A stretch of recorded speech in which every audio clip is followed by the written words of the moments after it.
네, 그러면 제가 잠시 우리 연기쌤한테 잠시 가볼까요? 제가 좀 무례할 수도 있지만 진심이 아니기 때문에 예를 드는 겁니다. 놀라지 마세요. 연기쌤, 제가 저번에 그렇게 해달라고 했잖아요. 근데 왜 이렇게 빨리 그때 그렇게까지 말했는데 왜 마음대로 그렇게 하세요? 진짜 이상하네. 엉기쌤한테 미리 연락 드렸는데 되게 황당해가지고. 네, 그다음 우리 다솜쌤. 선생님 어떻게 이렇게 믿음을 잘 지키시고 그렇게 잘 하세요. 예수님 보시면 너무 기뻐하실 것 같아요. 다솜쌤 사랑합니다. 약간 지금 좀 우습게 제가 했는데 좀 온도차가 느껴지시나요? 약간 어떤 온도차가 느껴지세요? 시베리아와?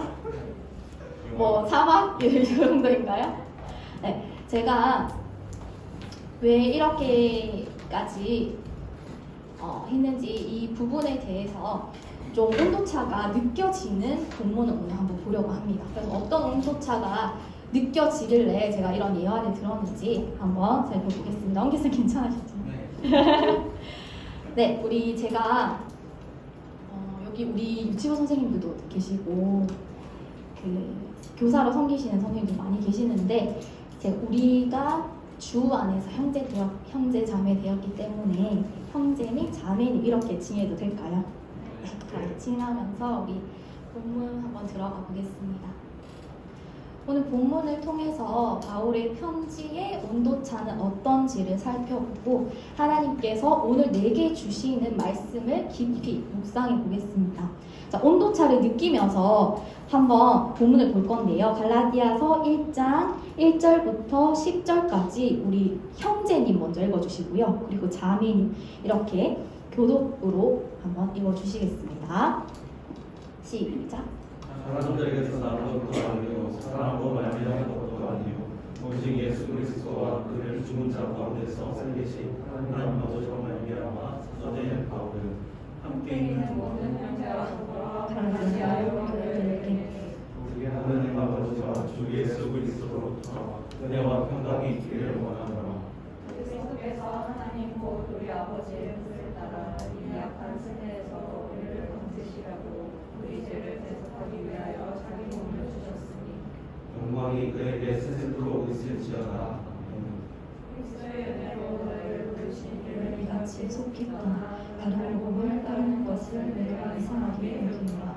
다른 복음은 없나니 다만 어떤 사람들이 너희를 교란하여 그리스도의 복음을 변하게 하였다.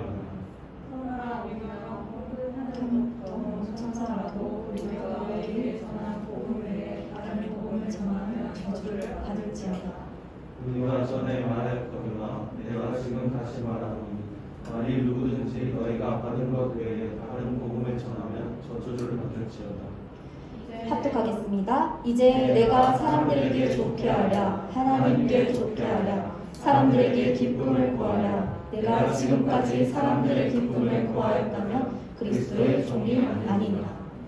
네, 본문을 읽으면서 혹시 어떤 느낌 드셨어요? 저는 앞에서 이제 경원 선생님 목소리 들으니까 약간 되게 따뜻하게 느껴지네요, 이 편지가.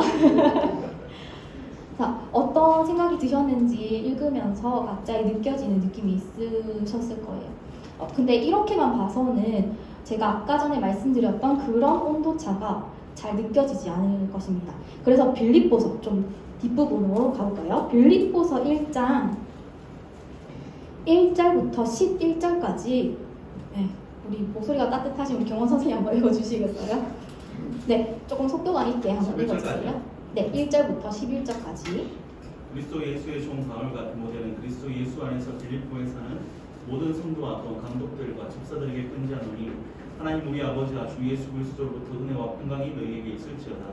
내가 너희를 생각할 때마다 나의 하나님께 감사하며 간구할 때마다 너희 무리를 위하여 기쁨으로 항상 간구함은 너희가 첫날부터 이제까지 도움을 위한 일에 참여하고 있기 때문이다.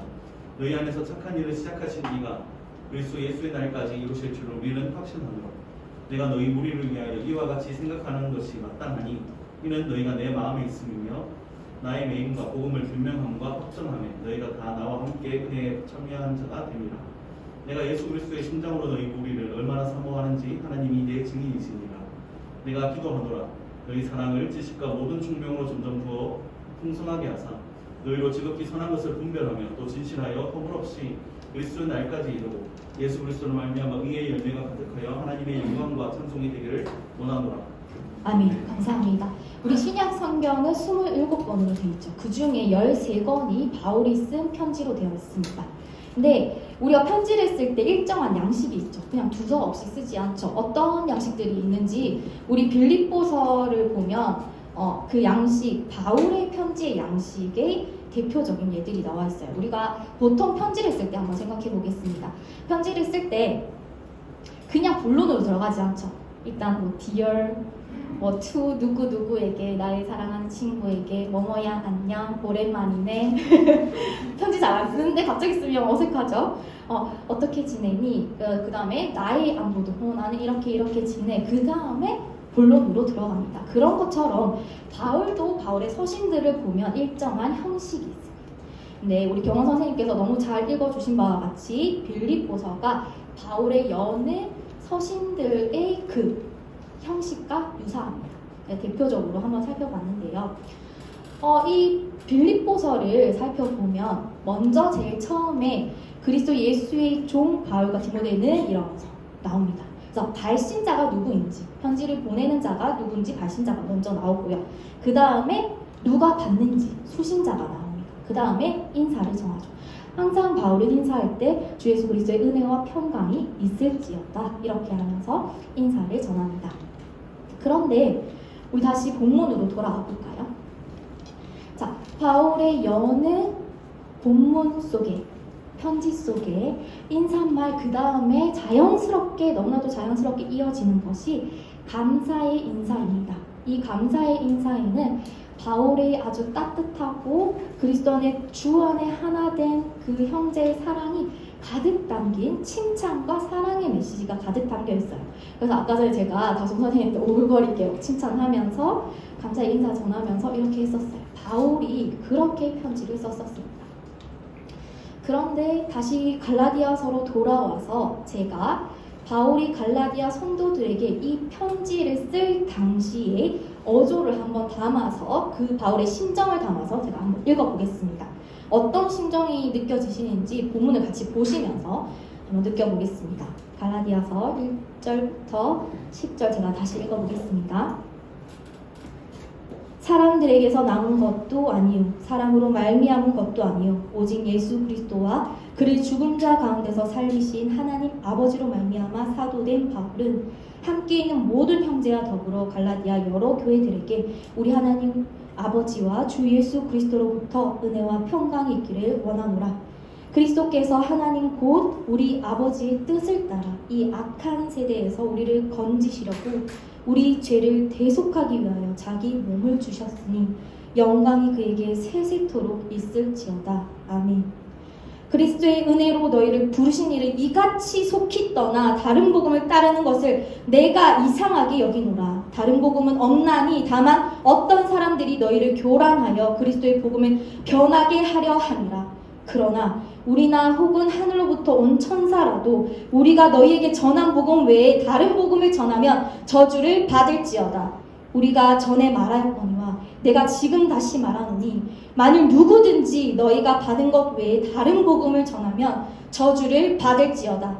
이제 내가 사람들에게 좋게 하랴 하나님께 좋게 하랴 사람들에게 기쁨을 구하랴 내가 지금까지 사람들의 기쁨을 구하였다면 그리스도의 종이 아니니라. 네, 제 어조가 굉장히 격양되어 있었죠. 여느 편지와 달리 바울은 굉장히 격양되어서 격분하여서 편지를 쓰고 있습니다. 그러면 바울은 왜 이렇게까지 격양된 어조로 편지를 쓰고 있었을까요? 우리 본문 6절에 보시면 내가 이상하게 여긴다. 이 말은요, 이상하게, 놀랍게, 경악스럽게 여긴다. 그리고 저주할지어다. 이와 같은 아주 강한 단어들을 써가면서 갈라디아에 있는 성도들에게 편지를 써야만 했던 이유가 있습니다. 그 이유가 뭘까요? 갈라디아 성도들이 무엇인가를 잘못해서 야단치려고, 선생님 야단 많이 맞아보셨어요? 고개를 격하게 야단치려고 바울이 이렇게 썼을까요? 아닙니다. 바울은 단순히 이들을 야단치려고 하는 것이 아니라 이들을 바로 세우는데 그 목적을 두고 있습니다. 바울이 토로하며 말하고 있는 갈라디아 지역은 바울이 우리 사도행전을 보면 바로 1차 선교 여행을 떠났던 지역입니다. 그래서 우리 로마서는 로마 교회 못 썼고 에베소는 에베소 교회에 썼는데 이 갈라디아서는 어떤 특정 갈라디아 교회라는 곳을 쓴 것이 아니라 갈라디아 지역에 있는 여러 교회들에게 복음을 전했었어요. 그래서 1차 전도 여행 때, 선교 여행 때 복음을 전하고 그곳에 바울의 복음을 믿고 일어났던 이들이 교회가 이렇게 세워졌죠. 그래서 이 복음은 갈라디아서는 그 후에 이제 복음을 바울은 순회하면서 계속 돌아다니면서 전도를 했어요. 그래서 그곳에서 교회가 세워지면 이제 또 다른 곳에 복음을 전하러 갔죠. 그래서 시간이 얼마 지났습니다. 바울은 그곳에서 그때 이상한 복음을 전한 게 아니죠. 어떤 복음을 전했을까요? 그가 늘 고백했던 것 같이 그가 자랑할 것은 예수 그리스도밖에 없었습니다. 그곳에서 기쁜 소식인 복음을 전하였습니다. 그 복음의 내용이 1장 4절에 나오고 있습니다. 바울이 말했던 계속해서 이 갈라디아서 전체에서 계속 다른 복음에 대해서 얘기하면서 바울이 강조하는 그 복음은 1장 4절에 나오는 복음의 내용과 일맥상통하고 있습니다. 그리스도께서 하나님 곧 우리 아버지의 뜻을 따라 이 악한 세대에서 우리를 건지시려고 구원하시려고 우리 죄를 대속하기 위하여 우리의 죄를 대신하여서 어디에 자신의 몸을 주셨죠? 십자가에 자기 몸을 주셨고 죽으셨고 부활하심으로 모든 죄와 사망과 권세를 이기셨다. 승리하셨다. 예수 그리스도께서 우리를 구원하시고 부활하셨다. 이것입니다. 바울은 우리는 오직 그리스도를 믿음으로 의롭다 칭함받는다 라는 복음 외에 전한 것이 없습니다. 그런데 바울과 동역자들이 목숨을 걸고 성령을 따라서 우리 하나님 아버지의 뜻을 따라 복음을 전하고 얼마 지나지 않아서 소식이 들려왔죠. 그리고 다시 갈라디아에 돌아와 봤어요. 돌아와 봤는데 어떻게 되어 있었나? 갈라디아 지역의 교회들에 들어온 거짓 선생들, 거짓 교사들로 인해서 이들이 복음을 떠났다는 모습을 보게 됩니다. 이때 바울이 얼마나 그냥 단순히 화가 나고 격노했던 것을 넘어선 거죠. 그들에게 단순히 화가 나서 이랬던 것이 아닙니다. 우리 본문으로 이제 본격적으로 들어와서 1절부터 5절 단락으로 나누어서 한번 살펴보겠습니다. 이런 상황을 머릿속에 염두에 두시고 1절부터 10절까지 쭉 살펴볼게요. 먼저 1절에서 5절은 아까 편지 형식을 언급한 것 같이 어떻게 보이죠? 발신자 나오고 수신자 나오고 인사말 이렇게 되어 있죠. 1절을 보면 바울은 사도된 바울, 사도 바울을 그 사도 바울이라는 걸 수식하기 위해서 사람들에게서 난 것도 아니요 사람으로 말미암은 것도 아니요 주저리 이렇게 이야기하고 있어요. 근데 바울은 자신이 누군지를 왜 이렇게까지 이 교인들은 바울이 누군지 알았을 거예요. 그때 바울이 1차 전도 여행 당시에 복음을 들었던 자들. 근데 바울은 자기의 사도직에 대해서 굉장히 강조하면서 이야기하고 있습니다. 이 말은 내가 사도된 것은 사람들이 시켜서 된 것도 아니고 사람으로 말미암아 된 것도 아니라는 것입니다. 바울이 사도된 것은 누구?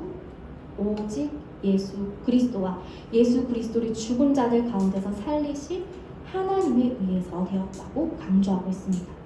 이렇게 바울은 편지를 쓰기 시작하면서부터 자신의 사도직에 대하여서 그 권위가 예수 그리스도와 하나님으로부터 온다는 것을 거듭 강조하고 있습니다. 그런데 바울이 왜 이렇게 자신이 하나님으로부터 그리고 예수 그리스도로부터 임명받은 사도라는 것을 강조하고 있을까요? 왜 이럴까요? 그건 바로 질문 안 할게요. 대답 안 하셔도 돼요. 다들 긴장하셔서 이렇게 저는 괜찮아요. 그거는 바로 바울이 사도직이 존중되어야, 바울의 이 사도직이 존중되어야 바울이 전한 복음, 전했었던 그 복음이 존중을 받을 수 있기 때문입니다. 앞서서 갈라디아 교회들의 거짓 교사들이 들어왔다고 했었습니다. 이 지역의 교회들은 거짓 가르침을 전하면서 이 지역의 교회들에게 이 거짓 교사들이 거짓 가르침을 전했어요. 이 거짓 가르침이 어떤 종류냐면 유대주의자로 불리는 교사들이 신앙을 흔들고 있었습니다. 그러니까 바울이 전한 복음이면 충분할까요? 충분하지 않을까요? 우리 선생님 보니까 안 충분한 것 같아. 우리 안 충분해요? 충분하죠. 예수 그리스도께서 십자가에 죽으시고 부활하시고 모든 생명 그 사망 권세를 이기심으로 예수님이 그것을 이루셨어요. 모든 하나님이 말씀하신 그 약속의 언약들 다 이루시고 다 성취하셨기 때문에 우리가 더 이상 할 것이 없습니다. 그렇죠. 그런데 거짓 교사들은 다르게 말을 하는 거예요. 애매하게, 교묘하게. 복음도 믿긴 믿어야 되거든. 근데 너희가 율법도 지켜야 되고 할례도 받아야 된다. 안 그러면 구원 못 받는다. 이렇게 했던 거예요. 그래서 이들이 복음은 곧 가가 다른 복음이다. 가가 지 편하려고 그렇게 전한 거다. 이렇게 쏙쏙쏙 진리는 빼면서 자기들 거를 넣기 시작했어요. 그래서 바리새인들처럼 율법을 지키거나 유대인이 되어야 구원을 받는다는 거였어요. 그 핵심이 할례를 받아요. 그러니까 할례도 유대인들이 할 할례를 받는 법이 있는데 이들이 뭐를 계속 이렇게 갖다 붙였어요. 하나님이 말씀하신 말씀의 법이 있는데 거기에 자기들의 조례와 뭐 이런 이상한 것들 있잖아요. 그런 것들을 붙여서 뭐 칼을 더 깊이 해야 된다. 뭐 이런 것부터 해서 그걸 이방인들이 할례라는 걸 안 받는 사람들에게 그런 것들까지 요구를 했죠. 이들에게 너희가 그렇게 할례를 받아야 구원받는다. 나는 말도 안 되는 거짓 복음을 전하고 있었습니다. 그러니까 복음으로는 불충분하다는 것으로 갈라디아에 있는 성도들을 흔들고 있었습니다. 이런 거짓 주장은 그리스도의 십자가 사역으로는 완성된 구원을 받지 못한다고 하면서 예수 그리스도의 복음, 구원의 충분성을 부정하고 있었던 것입니다. 그러면서 이 거짓 교사들은 갈라디아 교인들에게 또 이 바울이 전했던 복음을 깎아내리려면 그 전에 뭘 해야 될까요? 바울이 1절에서 사도직을 강조했던 것과 반대로 어떻게? 바울의 사도직을 깎아내려야 됐어요. 바울의 그 사도직이 예수님으로부터 왔다는 그 권위를 깎아내려야만 했어요. 그래야 바울이 전했던 것도 신빙성이 없게 되겠죠. 그래서 바울의 사도권에 대해 의심하게 만들고 바울이 전한 그 복음으로는 부족하다고 교란시키고 있었습니다. 이때 바울은 분명히 해야 할 것이 바로 자신이 하나님께 보냄을 받은 사도라는 것이었죠. 사도라는 말 그대로 하면 보냄을 받은 자라는 뜻입니다. 이 보냄을 받은 자의 권위는 누구에게서부터 올까요? 보냄을 보낸 분의 권위로부터 오겠죠. 보냄 받은 사람은 보냄 분의 말씀을 전할 뿐이고 보냄 분의 권위를 전할 뿐이었습니다. 그래서 바울의 권위는 곧 하나님과 예수 그리스도의 권위라는 것을 강조하여서 자신이 전한 복음의 권위가 곧 자신의 권위가 아니라 하나님 때문에 내 권위가 높아졌다 이게 아니라 내 권위가 아니라 하나님과 예수 그리스도의 권위임을 나타내고 있습니다. 하나님과 예수 그리스도의 권위로 전해진 복음이 바로 우리가 방금 살펴본 1장 4절인데요. 이거 한번 못 박으면서 우리 한번 같이 읽어볼까요? 1장 4절입니다. 시작. 그리스도께서 하나님 곧 우리 아버지의 뜻을 따라 이 악한 세대에서 우리를 건지시려고 우리 죄를 대속하기 위하여 자기 몸을 주셨으니 구원은 하나님의 뜻과 계획이었습니다. 사람이 고안해낸 것이 아니었습니다. 예수님의 구원의 목적은 무엇이었을까요? 이 속에 다 들어있어요. 구원의 목적, 방법, 결과가 다 이 짧은 한 절에 담겨 있는데 그 목적은 예수 그리스도께서 우리 아버지의 뜻을 따라 이 악한 세대에서 우리를 건지기 위함이었습니다. 그 목적을 이루는 방법은 단 한 가지밖에 없었습니다. 예수님이 우리 죄를 위하여서 자기 자신을, 여기 우리 본문에는 자기 몸을 드렸다고 하죠. 자기 몸을 십자가에 드리는 것이었습니다. 그 결과는 영광이 세세토록 영원토록 누구께 있죠? 바울에게 있을까요? 아니죠. 예수 그리스도께 있는 것입니다. 예수님께서는 죄인인 나를 죄에서 구원하실 뿐만 아니라 이 세상의 노예 상태에서 해방시켜 주셨습니다. 곧 자유와 생명을 주셨습니다. 이 생명은 영원한 생명입니다. 그 누구도 줄 수 없는 생명을 예수님께서 여러분에게 소유하게 하셨습니다. 또 우리가 여기서 눈여겨볼 것이 이 악한 세대라는 것이 나오죠.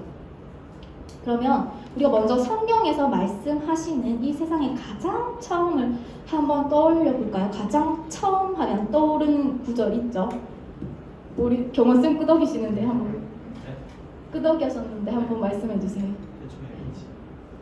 네. 태초에 하나님이 천지를 창조하시니라. 자, 하나님 창조하시기 이전에 어땠죠? 우리 엄기쌤 성경책 펴고 계시는데 그 다음 어떻게 되죠? 땅이 혼돈하고 공허하며 흑암이 깊은 위에 있었다. 아무것도 없을 때, 아무것도 보일 때 하나님께서 말씀으로 창조하셨어요. 그러면서 그때부터 세상이 시작되었습니다. 근데 하나님의 창조 후에 아담을 지으시고 그 후에 어떻게 됐죠? 아담과 하와가 뱀, 사단의 유혹에 넘어가서 죄를 짓게 됩니다. 이 아담 한 사람의 죄로 인해서 모든 인류가 죄악으로 빠져들어가게 돼요. 모두가 아담 이래로 태어난 모든 인간들은 죄인이 됩니다. 저와 여러분이 죄인이죠. 하나님 앞에서. 죄란 무엇일까요? 우리 유치부 애기들한테 계속 그렇게 하거든요. 자, 나는 죄인이라는 걸 계속 말해주거든요. 근데 한 번은 이제 모임을 할 때, 애기들끼리 모임을 할 때, 죄인인 사람 손들어봐 이랬는데 다 손들었어요. 근데 우리 똥구리라고, 똥구리가 손을 안 들고 있으니까 우리 신예원 양이 야, 우리 죄인이야 이러더라고요. 우리 꼬맹이들도 내가 죄인이라는 걸 다 알고 있어요. 그렇지만 예수님께서 우리를 구원해 주셨기 때문에 이 자리에 있죠. 우리는 죄인입니다. 근데 죄라는 건 뭐라고 설명할 때 참 어려운 것 같은데 쉽게 얘기하면 하나님으로부터 우리를 분리시키는 그 모든 것들입니다. 하나님으로부터 어떻게 해서든 떨어뜨리려고 하는 것들이 모두 다 죄입니다. 약한 세대는 바로 사탄이 지배하고 있어요. 그러니까 아담이 타락한 그때부터 지금도 계속 사단이 지배하고 있습니다. 이 악한 세대가 계속 되고 있죠. 언제까지? 예수 그리스도를 재림하여서 다시 우리를 부활케 하시고 영생케 하실 그때까지 악한 세대는 계속되고 그 악한 세대는 사탄을 지배해요. 그러면 그리스도인 우리는 사탄이 안 건들까요? 아니요. 사탄은 우리를 더 노려보고 있어요. 악한 사자가 울부짖는 것 같이 사단이 우리를 물어뜯는다고 비유를 하죠. 이렇게 죄와 사망이 다스리는 악한 세상에 예수 그리스도께서 오셔서 모든 죄와 사망 권세를 이기시고 오직 예수 그리스도를 믿는 자를 의롭다 칭해 주시고 저와 여러분을 구원해 주셨습니다. 형제 자매 여러분, 이 복음을 분명히 똑똑히 믿고 기억하시기 바랍니다. 이 4절을 정리해 보겠습니다. 우리는 오직 예수 그리스도를 믿음으로써 의롭게 칭함을 받는다. 내가 무언가를 잘해서, 내가 뭘 어떻게 하나님께 잘 보여서, 그러면 우리는 여기에서 한 명도 구원받을 수 없습니다. 우리 어떠함도 아니고 우리의 공로 하나도 없이 죄인인 우리를 오직 예수 그리스도를 믿음으로 의롭다. 너는 의롭지 않은데 나를 믿으니 너가 의롭다. 칭하여 주셨습니다.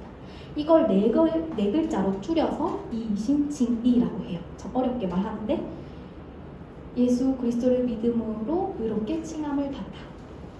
또 이게 갈라디아서가 로마서랑 쌍둥이 서신이라고 하는데 로마서에서도 끊임없이 이심칭에 대해서 말하고 있어요. 그래서 우리는 오직 예수 그리스도를 믿음으로 구원받았고 우리가 어떤 행위로 구원받는 것이 아니라는 것.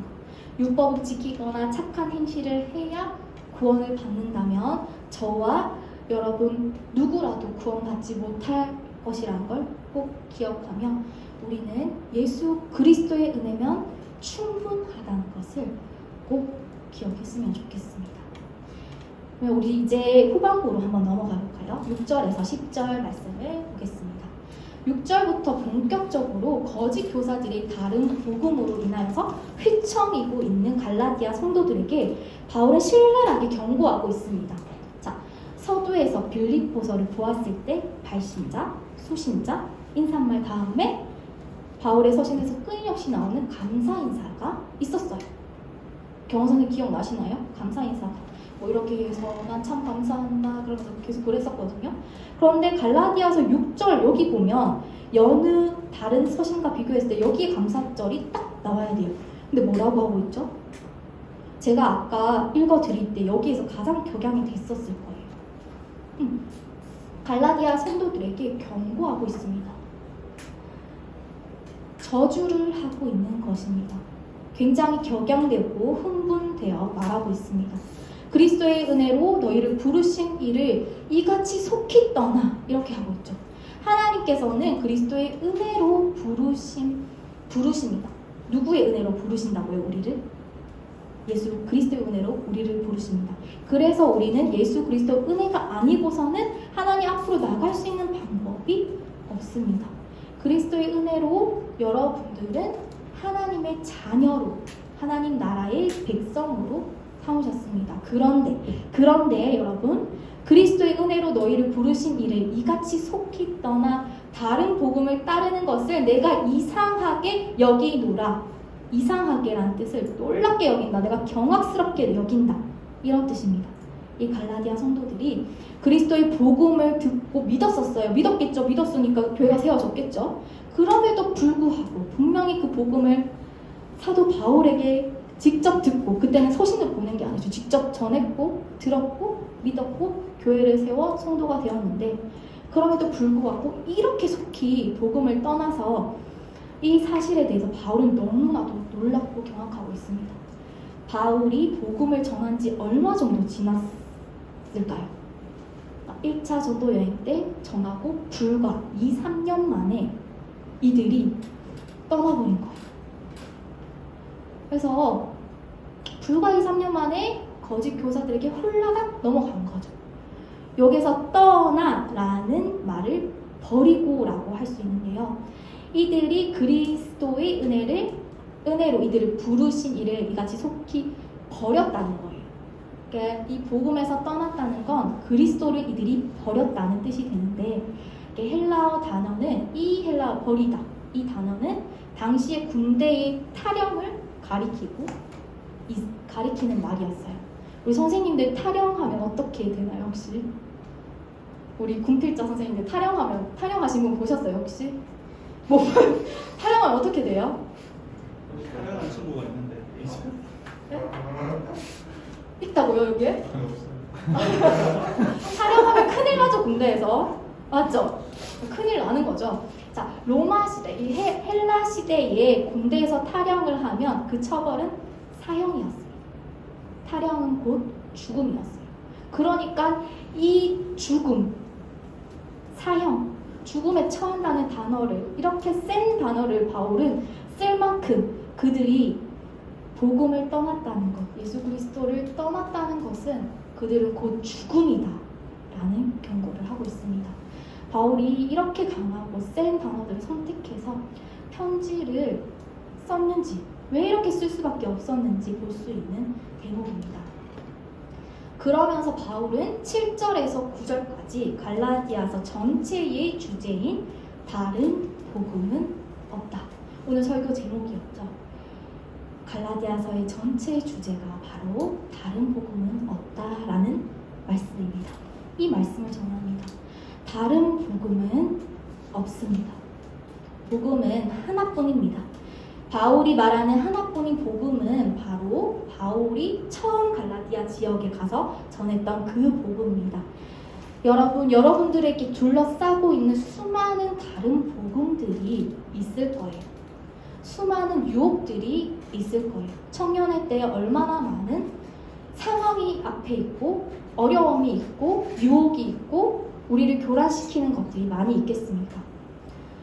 그것들이 이 당시에 갈라디아 교인들이 겪었던 교란시키는 다른 복음과 같은 거짓 교사와 같은 것이 무엇인지, 나에게 그런 것들은 어떤 것인지 한번 이 시간 떠올려 보시기 바랍니다. 그리스도의 복음을 변하게 하는 것, 나 자신에게 있어서 내가 그리스도인이라고 하는데 내가 가지고 있는 이 복음, 하나밖에 없는 복음을 자꾸만 변질시키려고 하고 바꾸려고 하는 내 안에 어떤 것은 무엇인지 떠올려 보셔야 합니다. 바울은 이렇게 변질시키는 그 다른 복음에 대해서 8절, 9절 두 번에 걸쳐서 저주하고 있습니다. 8절입니다. 우리들 중에 그 누구라도 또는 설령 하늘로부터 내려온 천사가 바울이 처음 전한 복음 외에 다른 복음을 전하면 저주를 받을지어다. 저주가 있을지어다. 또 9절 볼까요?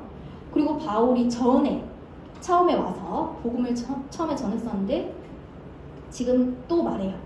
만일 누구든지 너희가 받은 것 외에 다른 복음을 전하면 저주를 받을지어다. 그런데 여기서 바울이 강조하는 건요. 바울이 처음 1차 전도 여행 때 복음을 전했어요. 예수 그리스도의 복음을 전했어요. 근데 지금 다시 와서 그거 말고 처음에 전했던 그거 말고 내가 또 다른 거 전하면 나 자신조차도 저주를 받을 거예요. 자기 자신도 저주를 합니다. 천사까지도 저주하고. 우리 선생님들께서는 바울이 너무 심한 거 아닌가? 라고 생각이 드십니까 혹시?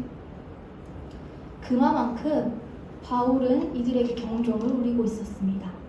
한 목사님께서 이런 비유를 드시더라고요. 우리가 원수까지도 사랑하라.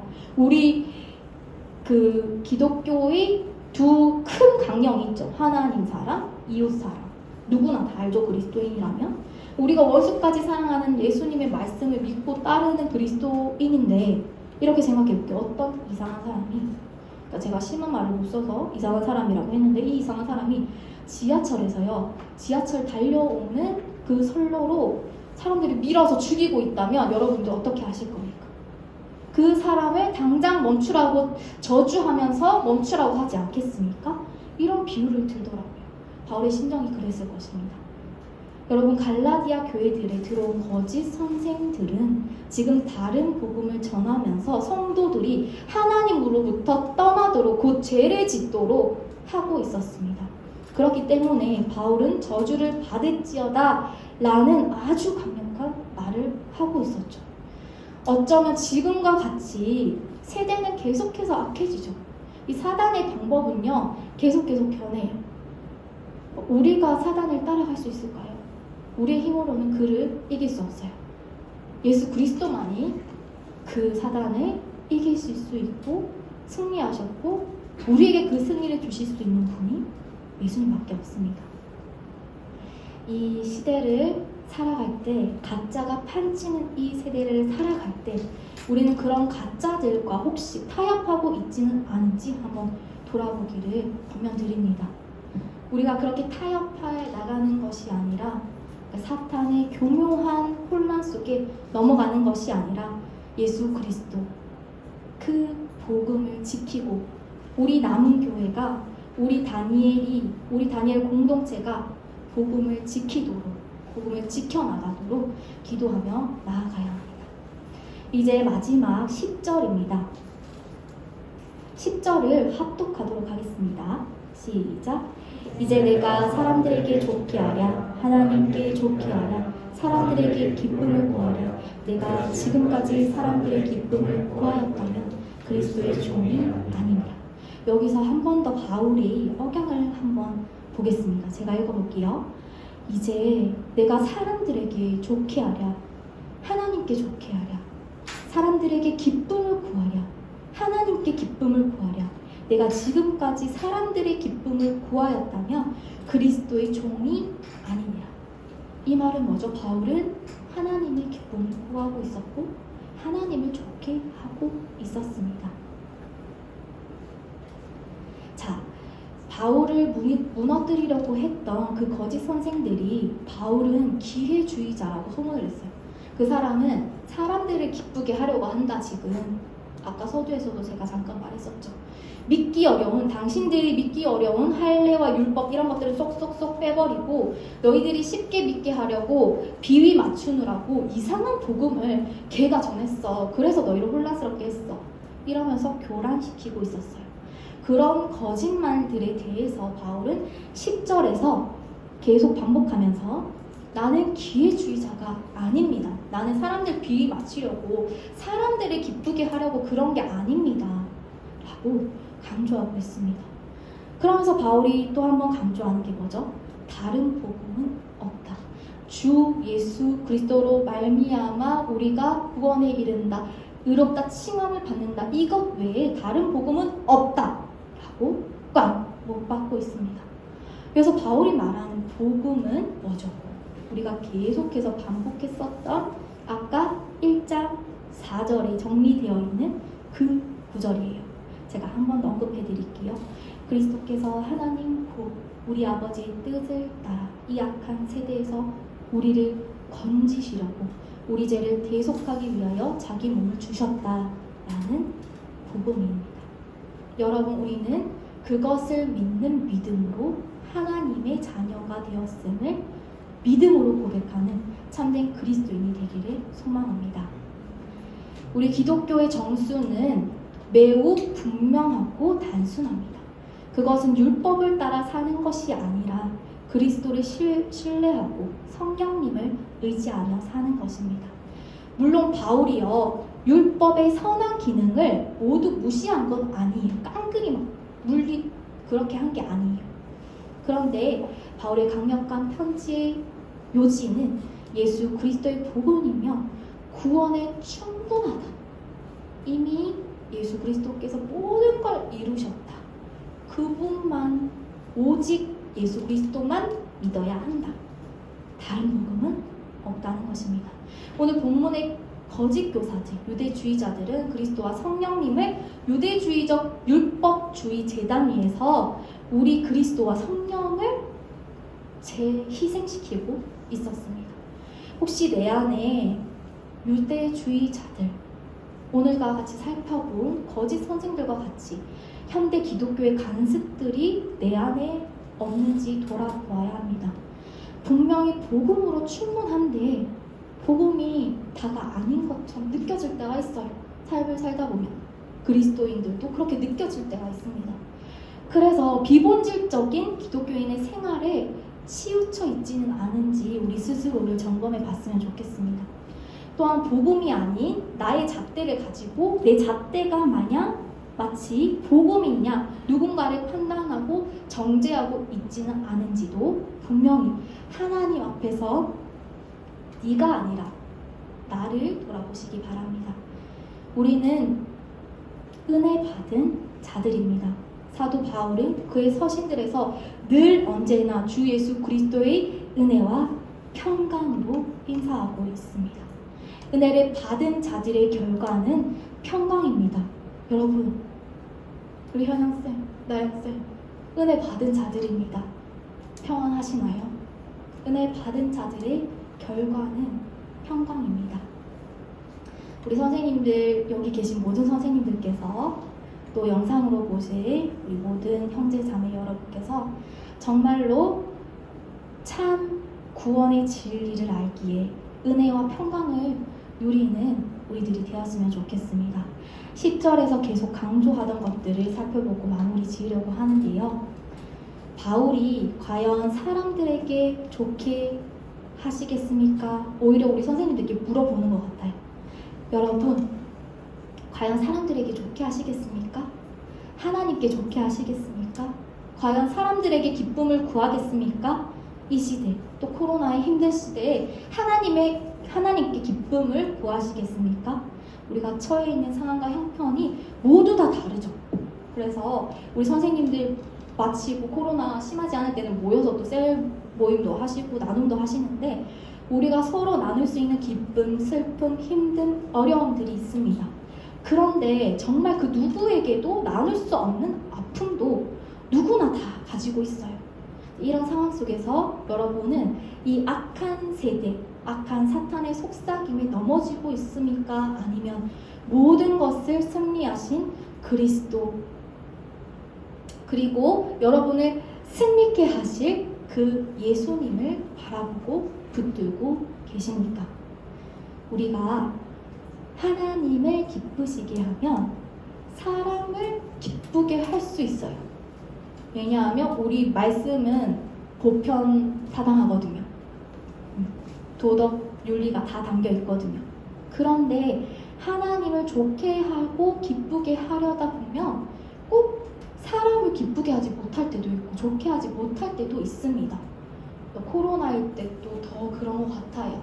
우리의 상황에 그런 경우가 어떤 경우들이 있는지 우리 선생님들이 수없이 부딪히는 많은 일들이 그 경우일 거라고 생각합니다. 복음 안에 있는 우리는 자유하다는 것을 기억하시기 바랍니다. 그리고 우리의 우선순위는 사람을 기쁘게 하는 것이 아니라 하나님을 좋게 하고 하나님을 기쁘게 하는 것이라는 걸 기억하시기 바랍니다. 우리는 수많은 다른 복음들 가짜 속에서 살아갈 때, 아까 제가 4개로 줄인 거 있죠? 그걸 기억합시다. 오직 예수 그리스도를 믿음으로 의롭게 칭함을 받았다. 누가? 바로 내가. 바로 현우 선생님이, 준현 선생님이, 다솜 선생님, 인정 선생님이, 뒤에 계시는 성도 선생님, 바로 그가 나다. 너무 길게 했나요, 제가?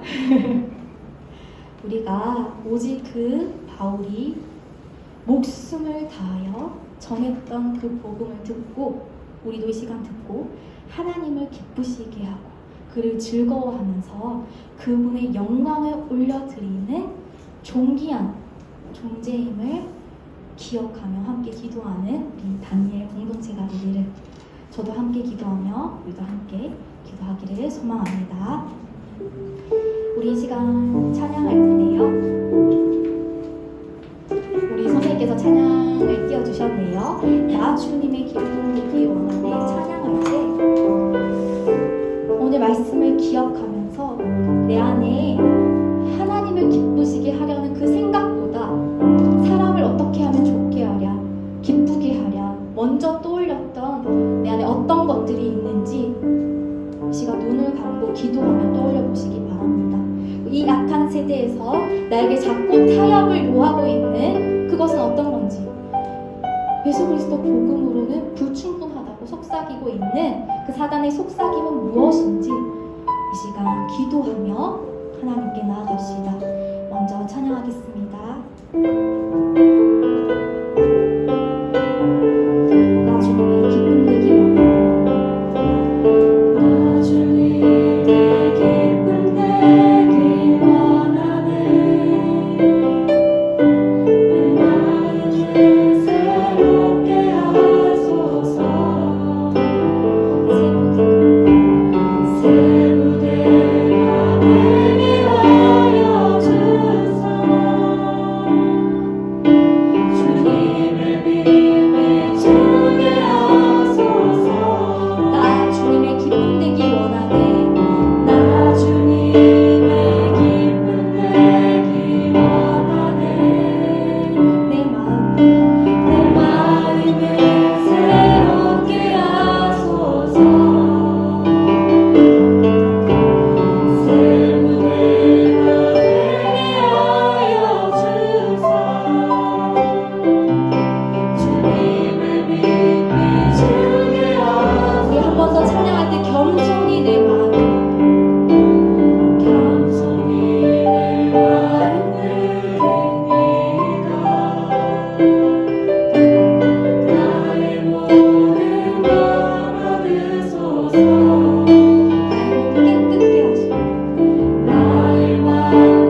기도합시다.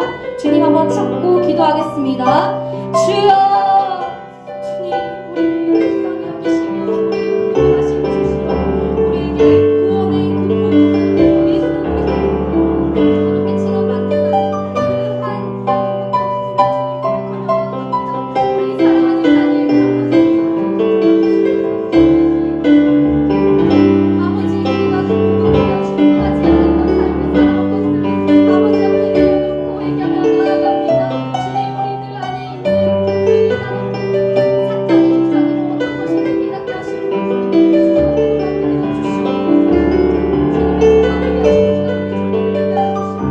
많은 것들, 많은 아픔들, 많은 상황들 하나님의 우리의 자녀들을 주님 붙잡아 주시옵소서. 주님 자녀들을 붙잡아 주시옵소서. 주님 붙잡아 주시옵소서. 주님, 우리가 주님의 기쁨이 되기를 원합니다. 아버지, 사람의 기쁨이 되기 이전에 주여, 사람들이 손가락질하고 생각할지라도 우리 오직 예수 그리스도의 자녀가 되며 그분의 기쁨이 되기를 원합니다. 사랑하는 우리 사랑의 청년들의 주님의 기쁨으로 사용하여 주시옵소서.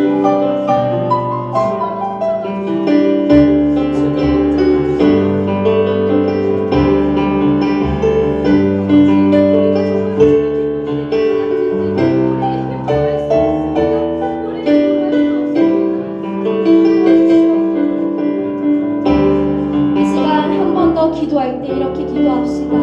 성령 하나님, 우리에게서는 그 어떤 선도 나갈 수 없습니다.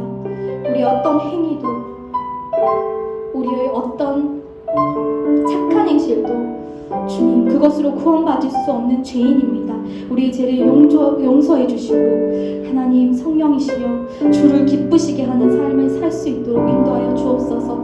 우리의 상황과 형편에서 우리를 넘어뜨리려고 하는 아버지, 우리를 교묘하게 교란시키는 많은 가짜들이 있습니다. 그것들이 우리가 타협하지 않도록 주여 우리를 붙잡아 주옵소서. 이 제목으로 한 번 더 기도하겠습니다.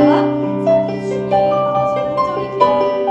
내 안에 있는 그 가짜 것들이 무엇인지 주님 발견해 주시옵소서. 주님 드러내 주시옵소서. 주님께서 보여주시옵소서. 주님께서 깨뜨려 주시옵소서. 주님, 우리가 오직 성령을 믿지 않는다 나의 힘으로 나아갈 수 없습니다. 오직 구원의 길을 사랑하는 우리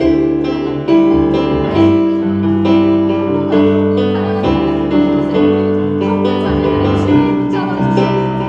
주여, 주님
부르사 태초 전부터 계획하신 우리 사랑하는 형제 자매들과 주 예수 그리스도의 복음을 나누게 하심 감사합니다.